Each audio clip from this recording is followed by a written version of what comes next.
Wave చేస్తాం. అది నేనే కాదు, ఎనీ లీడర్, ఎనీ సెలబ్రిటీ ఎవరైనా అడగండి. మనం వేవ్ చేస్తేనే వాళ్ళందరూ జరుగుతారు. ఓకే, ఓకే చూసాం, సాటిస్ఫాక్షన్ ఉంటుంది. అప్పుడు దే స్టార్ట్ మూవింగ్ అవే. ఆ దీని మీద చేశా. And is also respect. ఇంత వేల మంది చూస్తానికి వచ్చినప్పుడు నేను నా కార్ లోపల, టెంటెడ్ కార్ లోపల దాక్కుని కూర్చుని ఉన్నా. బట్ అంతమంది వచ్చినప్పుడు వాళ్ళకి ఏం కావాలి? హీరోది ఒక గ్లిమ్స్ కావాలి అంతే. అది కూడా ఇవ్వకపోతే నేను ఎంత యారగెంట్ కింద ఉంటుంది. ఇంతమంది ప్రేమ చూపిస్తే నేను కాలు కూర్చున్నారులే అనుకుంటాను నేను. అరే నేను బయటకు వచ్చి ఒక్కసారి వాళ్ళందరికీ థ్యాంక్ యూ ప్లీజ్ పదండి ఇలా అంటుంటా. మీరు చూడండి నా జస్టిస్ అని చూడండి. ఇలాంటే ఇలా పదండి అంటే నేను చెప్తేనే వాళ్ళు వెళ్తారు. అది పోలీసులు కానీ బౌన్స్ కానీ అందరూ మేనేజ్మెంట్ అందరూ అడుగుతారు, సార్ మీరు చెప్తేనే వింటారు, ఒక్కసారి మీరు చెప్పండి అంటే మేము వచ్చి బయటకు వచ్చి ఇలా వేవ్ చేసి ఇలా అంటే వాళ్ళందరూ జరుగుతుంటారు. That is how we went into the theatre. And థియేటర్కి వెళ్ళిన తర్వాత what I wanted to say is that there's a misinterpretation అనుకోండి, misinformation అనుకోండి, false information అనుకోండి, ఏమనుకోండి. It is no road show, it is no procession. Just థియేటర్కి వెళ్తుంటే జనాలు ఎక్కువ బయటకు వస్తే జస్ట్ అలా వేవ్ చేసి మళ్ళీ లోపలికి వెళ్ళిపోయి మళ్ళీ థియేటర్ లోపలికి వెళ్ళిపోయాం. అండ్ థియేటర్ లోపల మీ సినిమా చూసిన కొంచెం సేపటికి సార్ నా వర్క్ అసలు ఏ పోలీసు కానీ ఎవ్వరూ నాకు వర్క్ అసలు నన్ను కలవలేదు, నాతో ఏం చెప్పలేదు. నాకు చెప్పిందల్లా అది పైగా మా మేనేజ్మెంట్ సైడ్ నుంచి వాళ్ళు మా వాళ్ళు వచ్చి చెప్పింది ఏంటంటే, సార్ బయట ఓవర్ క్రౌడ్ అవుతుంది, మీరు దయచేసి వెళ్ళిపోండి అని చెప్పారు. వాళ్ళ పోలీసు వాళ్ళందరూ బయట చాలామంది ప్రాబ్లం అవుతుంది సార్, ఓవర్ క్రౌడ్ అవుతుంది, మీరు వెళ్ళిపోండి అంటే నేను వెళ్ళిపోయా. సినిమా స్టార్టింగ్ కొంచెంసేపు నేను వెళ్ళిపోయా. నేను మా వైఫ్ అందరూ మేము బయటకు వచ్చాం అంతే. నాకు అసలు ఆ తర్వాత నెక్స్ట్ డే నాకు తెలిసింది ఒక లేడీ ఇలా ఉందంట, కళ్ళు తిరిగి పడిపోయిందంట, ఆ తర్వాత ఆవిడ పాపం చనిపోయిందంట, ఇలా కిడ్ ఉన్నాడు అంటే నేను షాక్లో గురయ్యా. అంటే నాకు తెలీదు అసలు, నెక్స్ట్ డే వరకు నాకు అసలు తెలీదు. I had no idea. ఎందుకంటే నేను నా పిల్లోనే పక్కన పెట్టుకున్నా, నా వైఫ్, నా కొడుకు, నా కూతురు థియేటర్లోనే ఉన్నారు. నాకు తెలీదు. నిజంగా అలా జరుగుండి ఉంటే, నాకు తెలుసుండి ఉంటే నేను వాళ్ళు తీసుకుని వెళ్ళిపోతాను కదా, మినిమం కదా, ఎవరైనా వాళ్ళ పిల్లలు వాళ్ళు తీసుకుని వెళ్ళిపోతారు కదా. నాకు తెలియని కూడా తెలియదు. సరే పిల్లలు వాళ్ళు చూసుకుంటారు, మనం వెళ్ళిపోతే క్రౌడ్ క్లియర్ అయిపోతే, ప్రాబ్లమ్ సాల్వ్ అయిపోతే నేను వదిలేసి వెళ్ళిపోయా. అలాంటిది నాకు తెలిసి కూడా నేను సినిమా చూస్తూ ఉన్నాను, ఇలాంటి ఫాల్స్ అలిగేషన్స్ వస్తే చాలా బాధ వేస్తుంది. పిల్లలు ఉన్నారు సార్, పిల్లలు వదిలేసి వెళ్ళిపోతాను నేను. నా పిల్లలు అంటే ఎంత ఇష్టం తెలుసు, ఎవరైనా ఉంటారు కదా, తీసుకుని వెళ్ళిపోతారు కదా. అలాంటి నాకు క్లూ కూడా లేదు. నేను ఇంటికి వెళ్ళిపోయిన తర్వాత నేను వెళ్ళిపోయిన నెక్స్ట్ డే నాకు మార్నింగ్ తెలిసింది చనిపోయారంటే షాక్ అయ్యాను నేను. షాక్ అయ్యి ఇమీడియట్గా నేను బాస్కి ఫోన్ చేశాను, మా బన్నీ బాస్కి ఫోన్ చేసి, బాస్ ఇమీడియట్గా హాస్పిటల్కి వెళ్ళి వాళ్ళ కలువు, నేను వస్తానంటే సార్ నేను మొత్తం అక్కడ వెళ్ళి సెట్ చేసి వస్తాను, వాళ్ళందరూ ఎమోషనల్గా ఎలా ఉన్నారు ఏంటో మనం ఫస్ట్ చెక్ చేసుకున్న తర్వాత మీరు దిగాలి, ఒక నిమిషం ఆగండి సార్.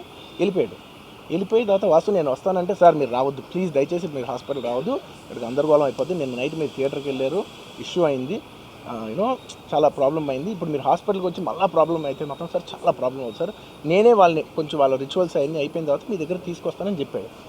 ఓకే అని వెయిట్ చేసేసరికి ఇమీడియట్గా ఏం చెప్పారు, సార్ మేమనుకోవద్దు, వాళ్ళు మీ మీద కేసు ఫైల్ చేశారు, ఇప్పుడు మీరు వాళ్ళు కలవడానికి లేదంటే నేను మా లీగల్ టీం అదేం పర్లేదు వాసు నేను వచ్చేస్తాను. నేను కొంచెం మూర్ఖంగా మాట్లాడుతుంటే, సార్ మా లీగల్ టీం చాలా స్ట్రిక్ట్గా చెప్పింది, sir they file the case on you, మీరు ఇప్పుడు వెళ్తే legally it is not right thing to do, please don't go అని చెప్తే అప్పుడు ఆగాల్సి వచ్చింది.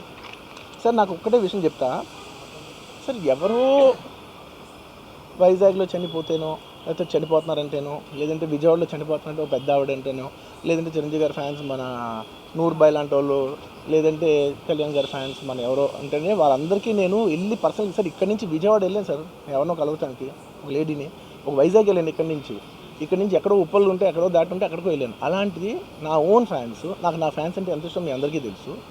అలాంటి నా ఓన్ ఫ్యాన్స్ నా ఓన్ థియేటర్లో నేను ఉన్న ప్రెమిసెస్లో అలా జరిగిందంటే నేను వెళ్ళి కలవనాలని, వాళ్ళు కలవాలి నాకు ఉండదా? అది మినిమం కదా. అసలు ఎవడైనా వెళ్ళి కలుస్తుంది, ఎందుకు కలవను నేను కలవపడడానికి ఏంటి రీజన్ ఏంటంటే I'm tired, I can't go. అంత మాత్రం నేను స్పందించలేదు అని అనడానికి కూడా లేదు. సో నాకు ఏం చేయాలో తెలియక నెక్స్ట్ డే సరే వాసు మనం వెళ్ళకపోతే బాగోదు, ఏం చేయాలో తెలియక అప్పటికప్పుడు ఒక వీడియో పెట్టాను. ఎందుకంటే నేను కూడా షాక్లో ఉన్నా, నేను కూడా షాక్లో ఉన్నా. అరే ఇలా అయింది ఏంటి, ఎటు కాకుండా హాఫ్గా ఉన్నాను నేను జెన్యున్ చెప్తే హాఫ్ ఉన్నాను నేను. ఇప్పుడు కూడా కొంచెం హాఫ్గానే ఉన్నాను నేను. నాకు తెలుస్తుంది నేను కరెక్ట్గా సెంటర్డ్గా లేను, కొంచెం ఆఫ్లోనే నాకు తెలుస్తుంది. ఎనీవేస్ నెక్స్ట్ డే ఒక వీడియో పెట్టా, సరే to at least show that I'm there. It's not even about the money, అంటే it is just money is just to show that I'm willing to do something అని చెప్పడం కోసం. ఆ తర్వాత మేము ఏం చేయొచ్చు ఆ తర్వాత మేము అన్ని సెలబ్రేషన్స్ క్యాన్సిల్ చేసాం. వద్దు అసలు వాళ్ళకి అలా ఉంటే మనం ఎలా సెలబ్రేట్ చేస్తాం, మొత్తం అన్ని క్యాన్సిల్. పెద్ద ఫంక్షన్స్ అక్కడ కర్ణాటకలో అక్కడ ఇక్కడ పెద్దగా చేద్దాం అనుకున్నాం.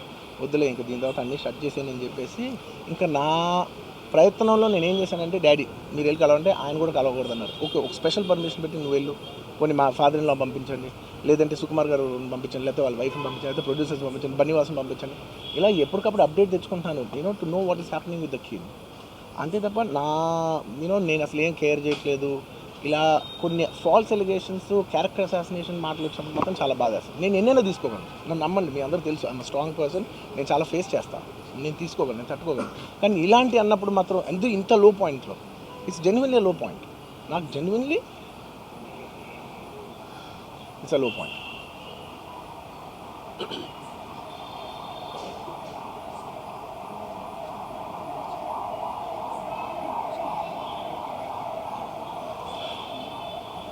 నేను సినిమాలు చేసేదే మీ థియేటర్కి వచ్చి ఎంజాయ్ చేయాలని. అలాంటి థియేటర్లు ఇంత మిస్హాప్ అయితే ఎంత బాధపడతాను నేను. Sorry anyways what I wanted to say, okay ఒక నిమిషం, what I wanted to say is it's a very unfortunate accident. And also genuinely I'm a believer in, అంటే బయటే కాదు, generally me as a person ఇలాంటిది ఒకటి జరిగినప్పుడు ఏదో media కోసం ఇంకోళ్ళ కోసం నేను సుకుమార్ గారు చాలాసార్లు మాట్లాడుకున్నాం, డార్లింగ్ మనం ఏం చేయొచ్చు, నేను ఒక మంచి అమౌంట్, పెద్ద అమౌంట్, నువ్వు ఒక అమౌంట్, మైత్రి నుంచి ఒక అమౌంట్ తీసుకుని మనం ఒక ఫిక్స్డ్ డిపాజిట్ ఆ అబ్బాయికి ప్లాన్ చేద్దాం. ఊరికే మనం ఏదో చేతులు దుడిచేస్తున్నాం అలా కాకుండా, మిగతాలో కాకుండా మనం జెన్యున్గా ఏమైనా చేద్దాం డార్లింగ్, ఆ అబ్బాయికి ఏమైనా ఫిజియోథెరపిస్ట్ పెట్టిద్దాం, ఇలా చేద్దాం అలా చేద్దాం, ఎన్నో విషయాలు మాట్లాడుకున్నాం. అంత మాట్లాడుకున్న తర్వాత నేను కేరింగ్గా లేను సార్, ఎలా ఉంటాం sir, I have the same age kid, నా కిడ్కి ఎలా అయిందంటే నేను అలాగే ఫీల్ అవుతాను కదా, ఐ నాట్ అ ఫాదర్, నాకు ఉండదా? ఇన్ని క్యారెక్టర్ ఇంత అసాసినేట్ చేసినప్పుడు ఇట్స్ పబ్లిక్లీ హ్యూమిలియేటింగ్. నాకు చాలా బాధగా, నేను ఇంత చేసినా కూడా నాకు బాధగా ఉంది సార్. ఏమో మన తెలుగు వాళ్ళు బరువు తీసిన పైన పెడతామని నేను సినిమా చేస్తుంటే మళ్ళీ లాక్కుంటున్నాం. Anyway doesn't matter okay.